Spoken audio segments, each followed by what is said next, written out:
Hello and welcome into this edition of the Golf Joe Podcast with Rex and Lav. And Rex, can't believe I'm saying this, but on Sunday, December 22nd, on a day that is dominated by the NFL football, by my dispiriting fantasy football semifinal matchups, I was absolutely glued to the TV for a parent-child event on a resort course in Orlando.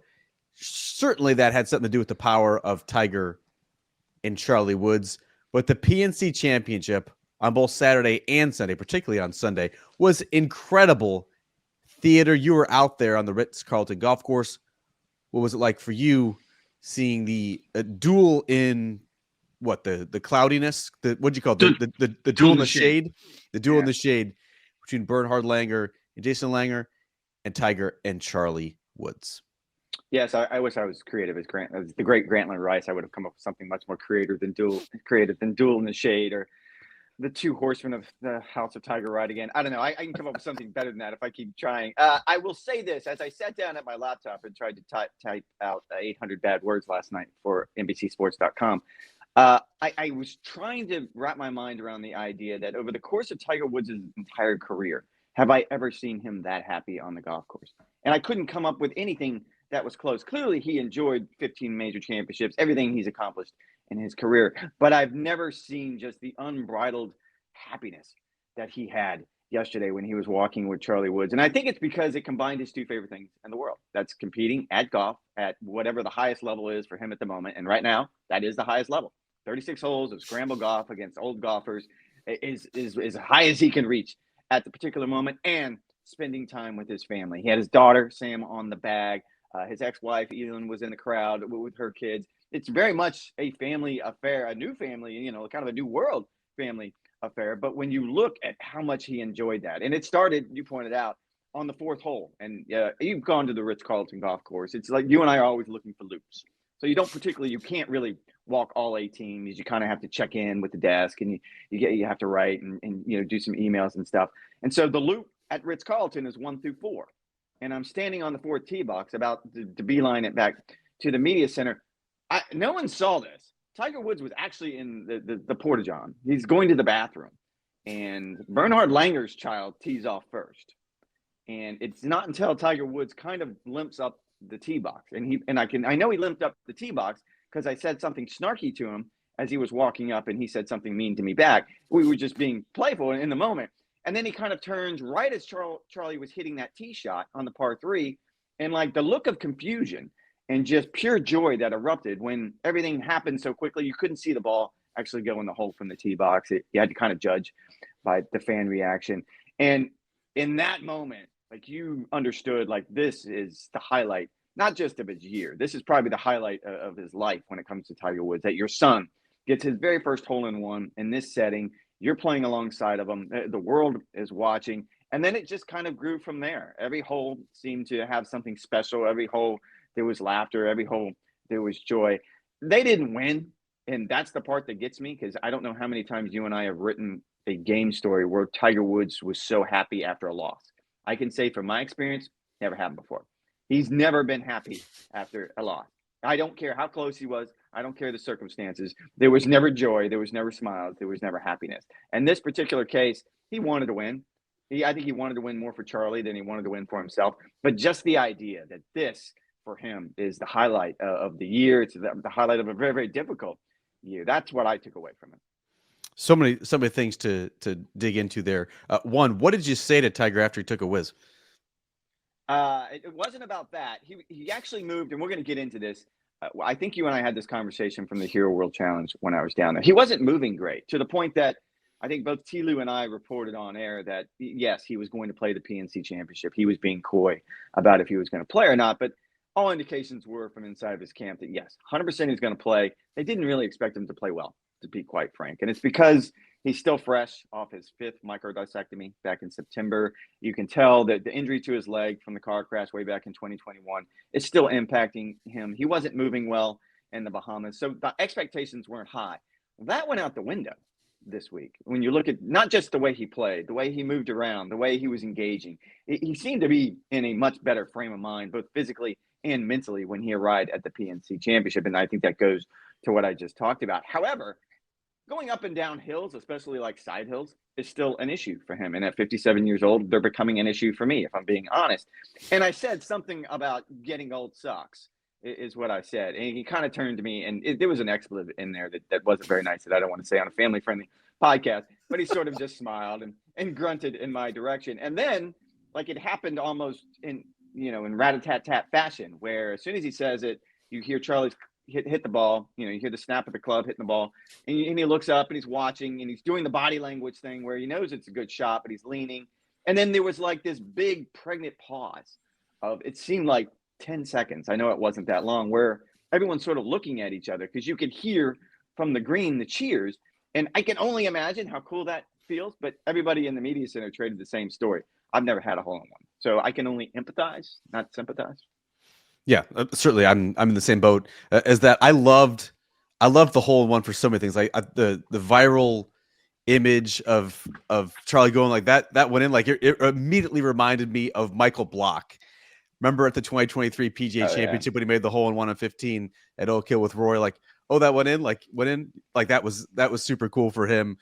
Tiger shove afterward of Charlie, like absolutely, it looked like he was playing on NFL Sundays. Like he absolutely crushed him. Charlie, to his credit, did not topple over because that would have been somewhat embarrassing. But that like kick-started the round. And it was also a reminder somehow that Tiger has just 3 holes in one in competition.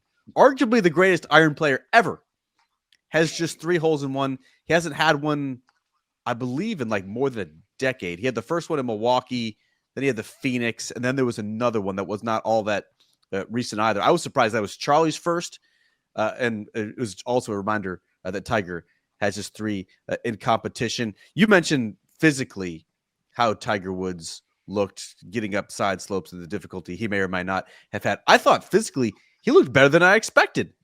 He walked all 18 holes in the Pro-Am round on Friday, if I'm not mistaken. He walked all 36 holes in competition over the weekend at the PNC Championship. Look, again, it's hard to know exactly what his performance this week means, if anything. You and I have both played this golf course, extremely wide resort-style fairways. His ball speed numbers are still in the low 170s, which if you're looking at the PGA Tour average is pretty low. He kind of hits this like big peeler fade in there, which is like his safety shot, which again, he's going to be leaving himself further back than the top players on the PGA Tour are doing. He clearly wasn't totally sharp on it around the greens. Like in talking to him, Rex, it seems like he's downplaying it, doesn't it? Like exactly where his game is. He says that he's a good cheerleader. He's a good scramble partner.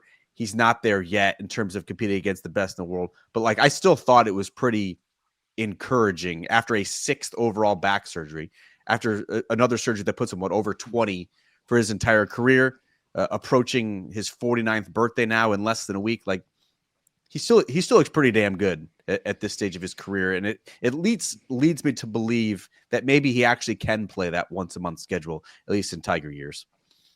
Have you ever done the hug push thing? Like I got to thinking about that after I saw it. Have you ever actually done that? No, I haven't. No, like why would I push someone? It's like such a jockey. It's like a jockey thing to do. Like, come on, yeah. Come on, bro. And there, I have to admit, I was teasing with Todd Lewis about this, as I think we caught up with Tiger and Team Tiger when it made the turn, and I think Charlie Woods had just missed like a 12-footer, and then Tiger had stepped in behind him again, scramble format, and made the putt. And I kind of made the joke that at some point Charlie is going to get tired of this nonsense. Like, yes, it's really easy to putt when someone shows you the line on every single hole. How about we switch? You go first, and I get to be the hero going forward. I thought that was pretty funny. To your point, Tiger did dismiss it, and I would have never have made this leap. And I think I was the one that asked the question in the press conference about.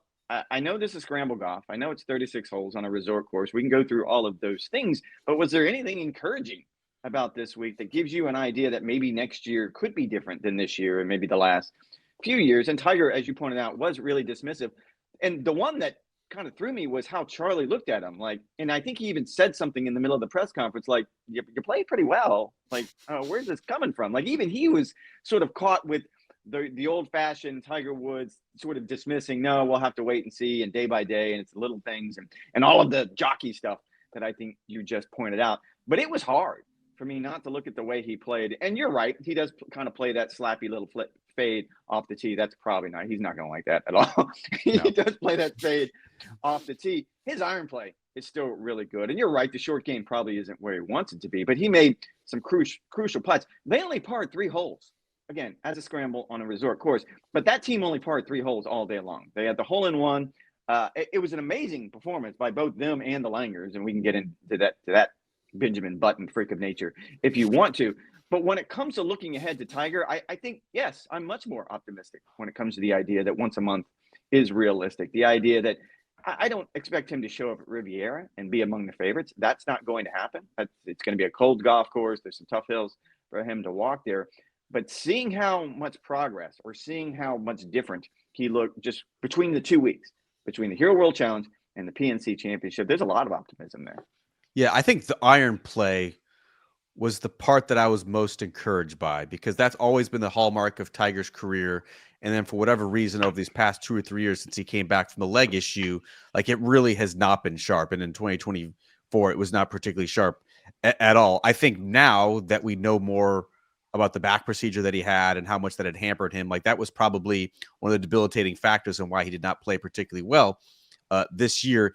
If he can get that aspect sorted out, and he's clearly sort of evolved the driver game from so much speed, so much power, and missing it wildly to a point where now, okay, I'm going to hit this 290-yard peeler out there. I'm going to give myself a chance to be in play. If his iron play is sharper than it has been over the past 2 or 3 years, then yeah, like, you can still compete. I'm still extremely skeptical that he could win another major championship, because the caliber of players to be going up against on the hardest golf courses imaginable. But, like, to be in the mix through 36, 54 holes, no, I don't think that's outside the realm of possibility. I was really impressed with, like, some of the feel shots that he had from like 75 to 125 yards, where he's taking some of the spin off.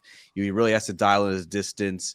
If Charlie is mailing over, overshooting a green or missing a green, like, Tiger would step up and hit the quality shot that he needed to do. Again, that's easier when you have a partner who's doing it right in front of you. You can gauge your own shots off of that. But I was impressed with that sort of aspect. I was thinking, Rex, two other takeaways from the PNC for me. One, what does this mean for Tiger's senior career? Because, again, he turns 49 at the end of December. Champions Tour eligible at the end of 2025. Yes, you do have to walk in the major championships. There's 5 major championships on the senior tour. Are we a year or two away from seeing Tiger, I don't know, 8, 9, 10 times playing major championships, both at the tour level as well as the senior tour level? Real quick, what's wrong with Stella? Why Stella is okay? inside my very small office. My in-laws are coming. The house is being cleaned. If I'm unable to turn this camera around, but if I could, in this very small office that I have in my house, it is an absolute war zone. Presents everywhere, wrapping everywhere. There's random chairs and tables that have been squished in here. And yes, my golden retriever is not loving the vacuum that's currently going on upstairs either. And actually, I've been remiss by doing this. Full mea culpa on me, and maybe you to a certain degree. I fully expected Tiger, as you pointed out, to be in a golf cart like John Daly did. There's other players who are allowed to take a golf cart around this golf course. Again, it's a PGA Tour Champions event. It's also, not an official event. I fully expected him not even to tee off on some holes because of the advantage that Charlie would get. I think 18 was a perfect example. Anybody who watched that finish, Tiger would hit really good drives from where he was on the tee, and then Charlie would stand up and just smoke it. And Charlie is playing this really high, beautiful draw off that tee box, and there was no reason for Tiger to hit that shot because he knew that they really weren't going to play it as long as Charlie hit anything decent. So neither one of those things happened. I mean, I think he was engaged. He felt good about his game. To answer your question, if you would have asked me 3 years ago about Tiger Woods' PGA Tour Champions career, I would have made us stop down and start the podcast all over again, because it would have been a ridiculous question. Like, why are you asking me that. No, he has no interest in going out and winning the U.S. Senior Open. No disrespect to the U.S. Senior Open or any events on the PGA Tour Champions. That just wasn't his speed. Like, I couldn't imagine a day when he wanted to do that. Watching him, not just this year, but really the last couple of years at this event, the PNC Championship, how he engages with, look, we know he's tight with Freddie Couples, and it's always fun to see those two together because I don't think Tiger has had that many people that he's truly close with throughout the entirety of his career. He talks a lot about the people he's really close with, but it's a really, really small circle. It would be John Cook, who they essentially kind of grew up together. It would be Nota Begay, who, again, they went to college together. It would be Freddie Couples, who, by all accounts, those two text constantly. They're going at each other all the time. And I think you saw that, Marco Miram, just the way he gets out there, and it's not even the competition, which that would be the part that you would think would draw him to that level of competition, because I still want the adrenaline rush. I still want to feel this on a semi-regular basis. But I think it's just being in the locker room. I think it's being on the range and making fun of Freddie Couples because he had 5 head covers in his bag. I think it's making fun of John Daly because Tiger was going to the gym and John Daly was going to the bar, and it's the same old joke we've heard for 20 plus years. All of those things that he misses from like his younger days on the PGA Tour, that could be there for him if he wanted to turn to the PGA Tour Champions. And I think it's not out of the realm of possibility. Yeah, I don't think his outlook is quite as dire as maybe it seemed a couple years ago. And look, his body is very much day by day. The back injury sort of was caught everyone by surprise, just how bad it was that it required another procedure, the 5th microdiscectomy that he has had in his career as the kinetic chain works. Like, there's going to be issues down the line. But again, I think the PNC, from a physical standpoint, from a game standpoint, I think was a little more encouraging than we thought. I think big picture, Rex, when you look at the PNC Championship, but again, I mentioned off the top of this podcast, like, I was absolutely glued to it. And I'm going to be honest. Tiger and Charlie have played the PNC every year since 2010. Prior to 2010, or excuse me, 2020. Prior to 2020, I have never watched the PNC Championship. I never had any reason to do so. I wasn't interested in it. This time of year, there's a lot going on, a lot of other sports. I'm looking ahead to Kapalua, whatever the case may be. But ever since 2020, I have watched. And that leads me to sort of a bigger topic and discussion of this format works. And this format of the parent-child of the PNC Championship works because it either has to be really entertaining, which you can make the argument that's what Tiger and Charlie Woods bring on screen. And secondly, the format works because the participants care. Tiger, you mentioned like this was probably the happiest you'd ever seen him on the golf course. Like, that back 9, at least from a viewer standpoint, it looked like he was trying to win a 16th major. Like, he was absolutely dialed in and intense. Again, in the grand scheme of things, does it matter who wins the PNC Championship? Of course not. But it mattered deeply to the Woods family, to Tiger, to Charlie, to Sam, to Elin. It all mattered to them, and that brought a level of intensity. That is why, like, the Showdown, the Crypto.com Showdown did not work. 625,000 people, according to our friend Josh Carpenter, watched the Showdown last week. Like, that does not work. That does not work at all. Why isn't it working? Is it because it was poorly marketed? Is it because it was during the holidays?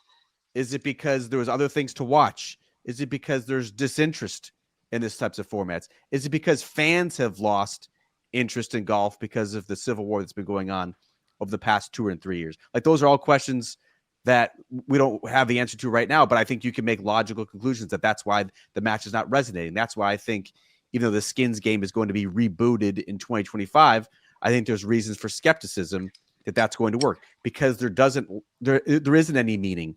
There isn't any significance. There's not going to be any intensity. The participants, we could probably reasonably guess, are not going to really care about the outcome.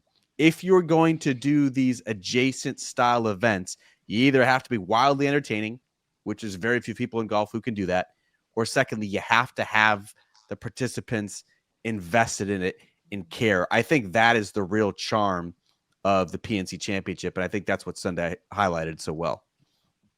And I would agree with that. I think it's amazing when you look back at the match, which was last week. And I was actually surprised that the viewership was as low as it was, because that brought an element that I thought that the fans wanted to see. It was the PGA Tour guys against the Live guys. Now, on the field of play, it didn't play out that way. I don't think we got the interaction between the teams, or at least that I wanted to. There was some interaction between teammates, but I wanted to hear Rory talking trash to Brooks and Bryson and vice versa. And that just wasn't there. You didn't get that dynamic. You and I were just at TGL Media Day. Or I was at TGL Media Day this week. And that's sort of the topic about, I'm looking forward to that first match. You and I will both be there. We'll be podcasting from there. The technology, I love. The concept, I love. But in practice, this means that Cameron Young, not to pick on Cameron Young, but he's the easy target here, needs to sit down and make people believe that he really wants to win this and that he has a personality that can carry a telecast even for 2 hours. And I think that's going to be the challenge, not just for the TGL folks, but for the ESPN folks. Yeah, and there's 40 seconds in between shots, which again, which is fast, by the way. I don't think that sounds like a lot when you say it out loud. 40 seconds. Wow, you should be able to hit a golf shot on that. Boy, you start doing your visualization, you start doing your pre-shot keys. Like 40 seconds goes pretty quick, and that is going to reduce the amount of banter and the quips between teammates and opponents. Like that goes by pretty quick, and then all of a sudden, then you're just playing golf and hitting shots into a screen, and you don't have potentially as dynamic of a product as maybe you'd anticipated. But to your point about the PNC Championship, yes, Tiger brought new life to it because it's been around for a long time. Tiger and Charlie Wood did not invent the PNC Championship, but it brought a level of interest that wasn't there before. I will turn this back on you, and as soon as you said you were sort of locked in on Saturday and Sunday, I scoffed a little bit. If those first round of college football playoff games are a little bit better, my guess is your focus is elsewhere. I don't know that you're exactly locked in. You have seen my backyard setup. I have two 75-inch televisions. Yes, one of those televisions was on Red Zone. Yes, one of those televisions was on the college football playoff, but the sound was being piped in through the second TV, and I was watching the entire thing. I wrote a story on NBCSports.com /golf on Saturday, since you were not out there for the opening round, and I watched every single shot of that final round on Peacock with the sound piped in. We had people over; they were locked in as well. Like that ordinarily would never happen. I might have it on the TV, if Tiger weren't playing, right? Just to have golf on, just to see what's happening. But like to me, I'm very curious to see what the ratings were, because again, there was a lot going on, a lot of competition. It's a few days before Christmas. Like I get it. I'm not anticipating this to put up Masters type numbers. Like to me, that is as good as you can get for silly season golf, for golf adjacent this time of year. Like that showdown between those characters and the intensity that he brought to try and win. I couldn't get enough of it. I really couldn't. And you also had no reason to pay attention to the NFL because, let's be frank, your fantasy team has been done for a long time. Well, when you have 6 or 7 teams, if you count my wife's team, no, there's still plenty of opportunities. Unfortunately, it did not go well for me on Sunday. Rex, we are a couple of days away from Christmas at this point. What do you have going on for the big day? We're going to take some time off, as you pointed out, and as you know, it's been a really busy season. And we stay home. We don't go anywhere. It's funny. I was talking with Todd Lewis about this, and he's going to Carolina to visit his parents, and then he goes straight to Maui. Like it's a really busy time of year, but I look forward to it. Just kind of be a quiet time of year. The word is, I don't know this to be true, but there's a big box underneath my tree, and the secret is it's a new grill, a new smoker. So I got that going on. I think my wife actually got you a grill. Would you like to see it? I would like to see it. For those who are watching on YouTube. No, we'll have to send it to you. I'll show it to you later. Okay, fair enough. Will you be redeeming yourself, Rex, after your embarrassing performance from Thanksgiving, in which you used an oven? Which I used an oven. I don't know. Maybe. I think, as I pointed out, I think Santa is bringing me a new grill. So the idea that I could actually try to smoke a turkey for the first time or something else on the new grill, it's fun. We have some traditions in our house. We go over to my sister-in-law's for Christmas Eve dinner. And so that's kind of a big deal. And then my wife makes this huge breakfast for everyone. And then everyone comes to our house on Christmas morning for that. And then we go over to my mother and father-in-law's for the dinner that evening. So it's kind of a fractured thing. It's tough when you live in the neighborhood. You know how it is. I do know how it is. This is like a 48-hour Christmas for the Ladders. As soon as we end this record, I will be braving the elements, braving the crowds at Costco, where I'll be picking up some seafood for our Christmas extravaganza. My in-laws are coming. My brother and sister-in-law will be here as well, but everyone leaves by like 10 a.m. And so by early afternoon, Christmas is over. The kids are already over their toys.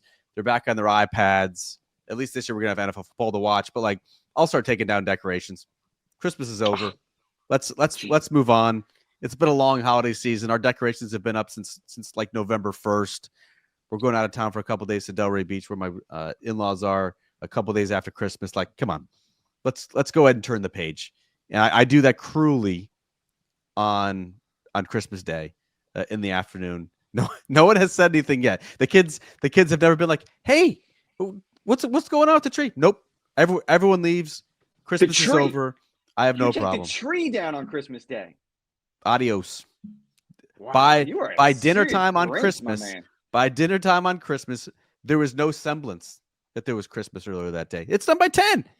The presents are opened. I've already cooked the Blackstone breakfast. Everyone's gone. The house is a wreck. The kids are already bored. We're moving on. This is why I always say that Thanksgiving is a better day than Christmas. I actually think Christmas Eve.